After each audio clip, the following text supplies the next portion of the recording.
কেকুৰা বনাবৰ কাৰণে মই ইয়াতে আদা নহৰু তেজপাত শুকান জলকীয়া কেঁচা জলকীয়া গৰম মছলা নিমখ হালধি ৰেড চিলি পাউডাৰ সকলোখিনি পিচি লৈছোঁ মই ইয়াতে চি ক্ৰেব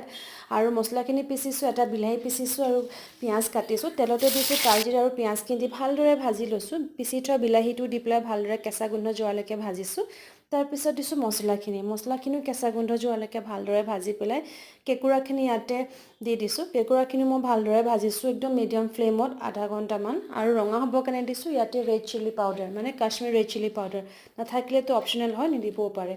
ধুনীয়াকৈ আধা ঘণ্টামান ভাজি লোৱাৰ পিছত জোখমতে দিছোঁ পানী কাৰণ মই অকণমান থুপথুপীয়া বনাম যদি আপোনালোকে শুকান খাব বিচাৰে তেনেহ'লে পানীটো স্কিপো কৰিব পাৰে তাৰপিছত দিছোঁ টেষ্টৰ কাৰণে অকণমান ধনিয়া পাত দি পেলাই আকৌ 2 মিনিটমান লৰাই পেলাই কেকুৰা হৈ গৈছে এয়াই আছিল আজি কেকুৰা থালিখন আশা কৰিছোঁ আপোনালোকে ভিডিঅ'টো ভাল পাব